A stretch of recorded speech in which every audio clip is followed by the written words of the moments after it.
If you want to understand why so many decent, hard-working people stay stuck financially for 20 or 30 years, do not begin with catastrophe.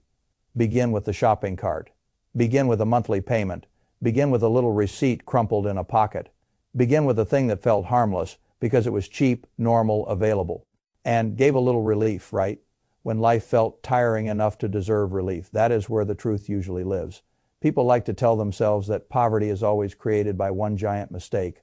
A divorce, a layoff, a medical event, a business failure. Sometimes life does hit that hard. I would be a fool to deny it. But I have spent most of my life studying how capital compounds, how people behave under pressure, and how little daily decisions quietly become destiny. What I learned is colder and far more useful than the usual story. A great many people do not stay poor because of one dramatic collapse. They stay poor because they keep buying the same small forms of relief over and over. And each purchase looks so ordinary that nobody around them ever tells them what it is really doing. It is stealing future cash flow. That is the whole game. The source document you gave me sees that very clearly. On the surface, it names 7 purchases people should stop making. Underneath, the real logic is stronger. These 7 things are not random products. They are 7 reliable ways people trade tomorrow. S, freedom for today. S, emotional comfort. And when that trade is repeated enough times, the future gets thinner and thinner until a whole life starts feeling financially trapped. Fay file site Fay turn 67 file 0 Fay. That is exactly right. The world does not usually ruin people with obvious villains. It ruins them with socially approved leaks. A new car that feels like progress. A scratch-off ticket that feels like hope. A payday advance that feels like breathing room. A rent-to-own couch that feels like dignity. A warranty that feels like protection. A stack of subscriptions that feels like rest. A steady habit of convenience spending that feels too small to matter. Each one says the same thing in a different accent. Take the comfort now, worry about the cost later. And the great tragedy is that later always arrives carrying compound interest. I grew up when money was still treated with more gravity than performance. You did not talk about money all day, you used it, respected it, and if you were lucky, you learned early that every dollar represented effort translated into option. My father taught me that a dollar is never just a dollar, it is a worker. It can leave your hand and come back with friends, or it can leave your hand to buy a few minutes of pleasure and then ask to be replaced by another dollar tomorrow morning. That is the dividing line between poor thinking and wealthy thinking. Poor thinking asks, can I afford this right now?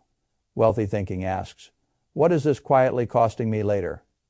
That is the better question, because cost is never the sticker alone.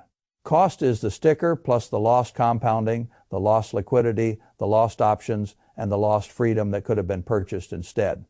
Once you really understand that, the 7 traps in this source file stop looking like shopping advice and start looking like an entire model of why working people remain financially cornered. Let me show you what I mean. The first trap is the new car. This one is so common that people do not even think of it as a trap anymore. They think of it as a rite of passage. The first decent job arrives, the income improves a little, maybe 40,000, maybe 50, maybe a little more. Life still feels tight, but now there is just enough progress for the outside of life to be upgraded. And what better symbol of progress than a new car? That is exactly why the trap works. It is never sold as destruction. It is sold as adulthood. The source text is very clear here. Someone earning an ordinary income walks into a dealership, signs for a car around $35,000, finances it over 6 or 7 years at a high enough rate to add meaningful interest, and drives off in something that has already lost around 20% of its value before the first real payment is even felt. Fay file site Fay turn 67 file 0 Fay, that is the first insult. Depreciation hits before ownership does. You pay retail for the privilege of instantly owning less than you paid. Then the second insult arrives more slowly, the interest. And then the third insult, insurance. And then the fourth registration, maintenance standards, the pressure to keep the thing looking like the symbol you bought it to be. That is what people miss. A new car is not one expense. It is a cluster of expenses orbiting a depreciating symbol. Now, of course, a person needs transportation. I am not romanticizing the bus while talking from a warm office. Adults need to move through the world.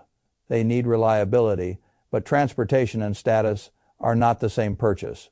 A sensible used Honda or Toyota that is 2 to 4 years old often gives you most of the useful life and reliability at a radically better price point, precisely because somebody else paid the early depreciation tax.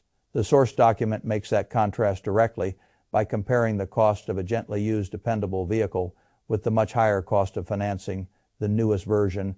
Fay file cite Fayturn 67 file 0 Fay, that is the whole lesson. The poor version of the decision asks, what makes me look like I made it?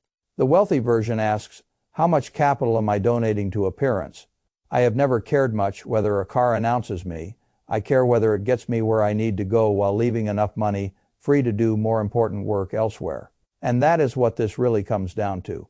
A new car is not a transportation choice. It is often a capital allocation mistake disguised as transportation. If you take the difference between a new car and a sensible used one and let that difference compound for decades, the lost amount is not small.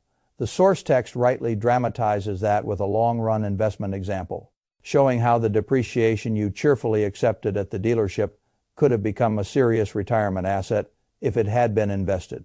Instead, Faithful cite Fayturn 67 file 0 Fay, that is not abstract. That is your life. The new car smell does not compound.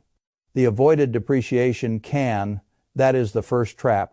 Now let us move to the second one. The lottery. This one makes me sad because the lottery does not really sell jackpots. It sells temporary emotional oxygen to people who are tired of arithmetic. The source text says, the lottery is a tax on people who cannot do math. That is a little cruel in wording, but the mathematical point is right. The odds are catastrophic, the expected value is terrible, and lower-income households often spend real money chasing a fantasy whose statistical structure is brutally against them. Faithful cite Fayturn 67, file 0 Fay, but the statistics only tell half the story. People do not buy lottery tickets because they carefully studied expected value and found it compelling. They buy because life feels closed. They buy because they want a crack in the wall. They buy because the ordinary route to freedom looks too slow, too uncertain, too humiliating, or too far away. So they spend a few dollars on a story in which everything changes at once, and they never again have to learn discipline, patience, or compounding. That is why the lottery is so dangerous. It sells the opposite of process. It sells escape without structure, and that is one of the most addictive ideas in the world. The source text notes that some lower-income households spend around 5% of income on lottery products, and then contrast that with what the same steady monthly amount could become if invested over time. Fay file cite Fayturn 67 file 0 Fay, that comparison matters. Not that it shames people because it reveals the real trade. The ticket is not just $5. It is $5 plus the habit of outsourcing your future to luck instead of building a system. That habit is expensive. A person who buys lottery hope each week is practicing a form of learned passivity, not conscious passivity. Emotional passivity. He is telling himself over and over that rescue will arrive from randomness rather than repetition. That is a terrible thing to teach your own mind. And here is the irony: small monthly investing into a Roth IRA, an index fund, or any sensible long-term structure looks boring precisely because it is real. It does not give you a fantasy tonight. It gives you a mechanism that, if respected long enough, eventually looks like a miracle to people who never learned what repetition could do. That is why I say the lottery is not merely a bad bet. It is a bad training program. It teaches the opposite of wealth. Wealth comes from consistent behavior, not from purchased miracles. Now, let us move to the third trap: payday loans and cash. Advanced services. This is where the system reveals its ugliest face, because it monetizes desperation directly. The source document explains the structure well. You borrow a few $100s to get through a crisis, pay a fee that annualizes to a grotesque rate, and then, because the underlying cash flow problem was never solved, you roll the loan again and again until the fees themselves become the crisis. It also points out that most payday loans are rolled over quickly, which means the short-term bridge becomes a recurring drain. Faithful cite Fayturn 67 file 0 Fay, that is not finance, that is predation. Still, it would be too easy to stop there. The more important question is why people are vulnerable to it at all. And the answer is simple: no shield, no emergency reserve, no cash margin, no space between ordinary life and the first bad surprise. That is what payday debt really exposes. Not moral failure, fragility. A person with even a small emergency fund does not become rich from that fund. He becomes harder to corner. That is the value. The poor are not only charged more for borrowing, They are charged more for the absence of any buffer. This is why I have always believed emergency savings is not a luxury step after investing. For many households, it is the first real line between ordinary hardship and financial humiliation. The source text gets the alternatives right in spirit as well. Asking for extensions, rearranging timing, using any honest temporary workaround, and above all, building reserves so this never happens again, are all superior to stepping onto a 390% treadmill. File site turn 67, file 0 that is the real lesson. Without a reserve, every surprise becomes a predator sales opportunity, and predators love urgency. Urgency stops people from doing the one thing that could protect them, which is thinking. That is why an emergency fund matters so much. Not because it earns a glorious return, because it buys time, and time allows thought, and thought allows dignity.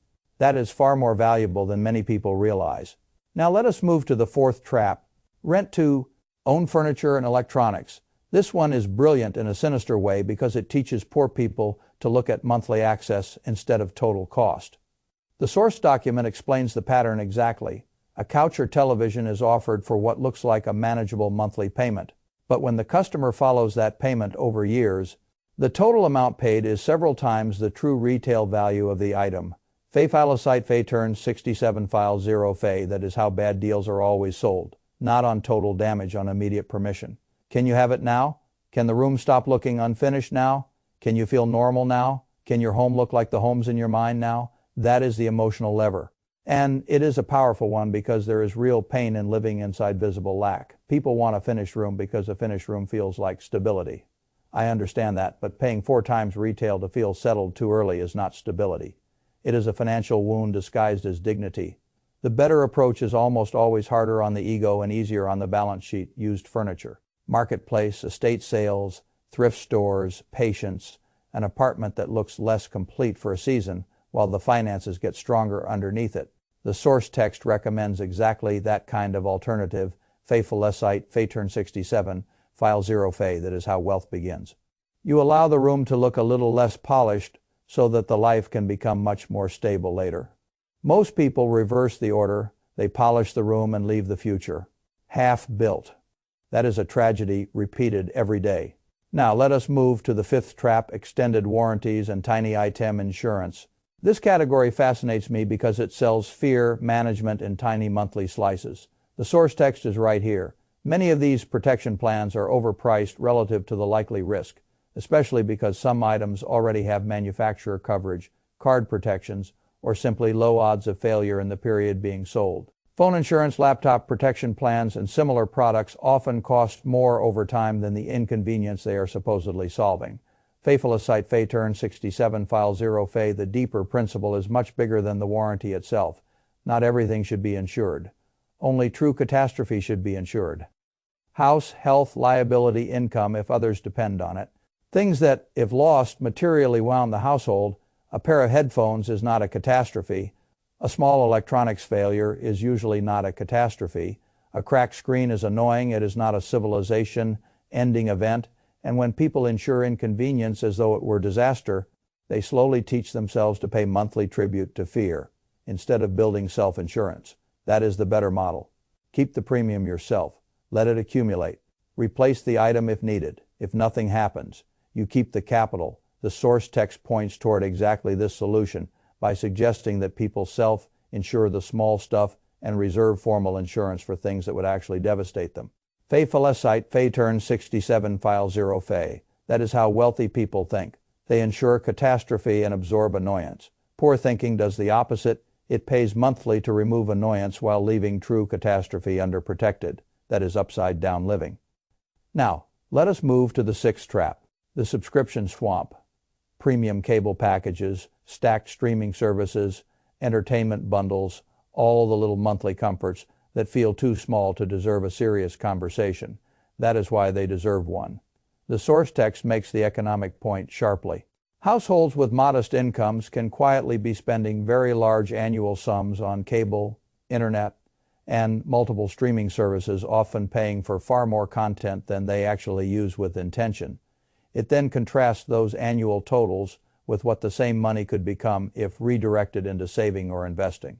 Fay Felicite, Fay turns 67, file 0 Fay. This is a classic example of what I call fixed cost camouflage. No single service feels like financial sabotage. That is precisely how the sabotage survives. $5 here, $12 there, another $15 because the show moved to another platform, a premium tier because ads are annoying. A family bundle because somebody might use it, a sports ad because it would be nice to have the option. All of this sounds reasonable, one decision at a time. Put together, it becomes a tax on inattention. I am not against entertainment. I am against unconscious recurring cost. There is a huge difference. The wealthy often consume just as much or more, but they do it deliberately. They know what they use. They know what they value. They rotate, they cancel, they choose. The poor version of consumption is not the amount alone. It is the passivity. The source text suggests rotating streaming services instead of carrying all of them at once. And that is good advice because it reintroduces intention into a place where passive stacking had replaced thought. Fay Felicite, Fay turn 67, file 0 Fay, that is the real goal, not less joy. More consciousness, because consciousness is what stops little monthly comforts from becoming permanent drags on future freedom. Now we come to the seventh trap: fast food, convenience store drinks, daily bought coffee, the convenience premium on fatigue. This one is the most deceptive because each purchase is small enough to feel unserious. That is why it can become one of the largest drags on a working person. Cash flow, the source document is very clear on this. Bought lunches, drive-through meals, gas station, snacks, and routine convenience purchases add up much faster than people think. Even for households not spending lavishly, these habits can turn into thousands per year that never feel dramatic enough to trigger action. Fay Felicite, Fay turn 67, file 0 Fay. But the deeper issue is not burgers or coffee, it is exhaustion. A chaotic life buys expensive convenience because planning is hard when energy is low, schedules are broken, and margin is gone. That is why these purchases persist. They are not really food decisions. They are systems failures that show up as food decisions. A person who plans groceries, prepares some basics, carries water, makes coffee at home, and removes a little chaos from the week is not merely being frugal. He is changing the pricing structure of his life that matters enormously. Because the poor often pay premium prices not because they love premium products, but because their lives leave too little room for cheaper, better prepared alternatives. That is a brutal fact. The source text does not fully unpack it, but its core point is right. If you never confront the convenience premium, it will keep draining cash while never feeling important enough to deserve your attention. Fay Felicite, Fay turn 67, file 0 Fay. That is why I say convenience is not a small category, it is a tax on disorder. And if disorder remains the normal condition of the household, the tax never stops. Now let me step back and tell you what all 7 traps have in common. They all sell immediate relief. The new car relieves status anxiety. The lottery relieves hopelessness for an evening. The payday loan relieves panic. The rent to own plan relieves embarrassment. The warranty relieves small item fear. The entertainment stack relieves boredom. The convenience spending relieves fatigue, relief. That is what people are buying, not product psychological easing. And if you keep buying relief with no regard for what it is doing to the future, you build a life in which the future is always underfunded, and the present always feels like it needs. One more little rescue, that is poverty. Emotional engine, the source text understands this very well. Its real argument is not simply consumer advice. It is that short-term thinking keeps reproducing the same financial outcome, while long-term thinking interrupts the cycle by redirecting small repeated spending into saving, investing, and eventually ownership. Fay Felicite, Fay turn 67, file 0 Fay, that is the real battle. Not rich against poor, present against future, short horizon against long horizon. The people who eventually escape are not always the people who earn the most. Very often they are the people who stop buying tiny pieces of relief often enough that capital finally starts accumulating. Once capital starts accumulating, the game changes. The emergency fund means the payday lender disappears. The Roth IRA makes the lottery look childish. The used car means the payment burden gets lighter. The self-insurance reserve makes the warranty pitch sound silly. The canceled subscriptions free up automatic savings. The home-packed lunch becomes another monthly transfer into ownership. That is how the machine reverses. Not all at once, one leak at a time. And that is exactly why the ending of the source document is good. It does not pretend the viewer must transform overnight. It says identify what you are truly spending. Cut one category first, redirect that money automatically into an investment or savings structure, then repeat. That is how real change tends to happen. Fay file a site Fay turn 67 file 0 Fay that is adult advice. You do not need to become a monk tomorrow. You need to stop pretending the leaks are too small to matter, because the leaks are not small. Only the individual moments are small. Compounded, they become biography. Now, let me say the thing I believe most deeply after watching money for most of my life. The line between poor thinking and wealthy thinking is not mainly income. It is the question you ask before spending. Poor thinking asks, can I get this today? Wealthy thinking asks, what future is this stealing from? That one question changes everything, because a new car is no longer $35,000. It is the lost compounding. The lottery ticket is no longer $5. It is the retirement contribution that never happened. The payday loan is no longer a bridge. It is the price of having built no shield. The couch payment is no longer affordable. It is years of overpayment to satisfy today. As embarrassment, the streaming stack is no longer relaxation. It is a subscription on your future freedom. The convenience coffee is no longer just coffee. It is a tax on a life with weak systems. That is how wealthy people think. Not because they hate pleasure, because they understand alternative use. Every dollar has another job it could do. If you ignore those alternatives long enough, the future becomes smaller and smaller while the present never gets quite comfortable enough to justify what you gave up. That is the trap. So here is the final truth. People do not stay poor because they buy one terrible thing.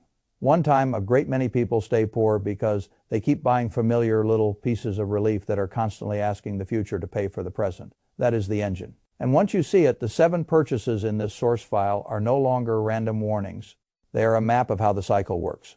So here is the final choice. You can keep buying relief. That is what most people will do. And the market is built to make relief easy to buy and hard to price. Honestly, or you can do the harder thing. You can identify which of these 7 is active in your own life right now.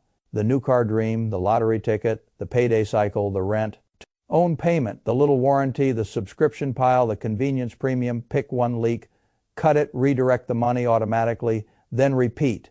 That is how people actually change their trajectory. Not with a speech, with a system.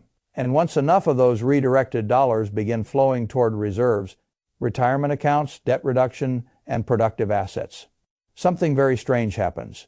The need for relief starts shrinking because real stability finally starts growing. That is the point everyone misses. Discipline is not mainly about deprivation. It is about buying back the future one small decision at a time. That is what wealth really is in the beginning.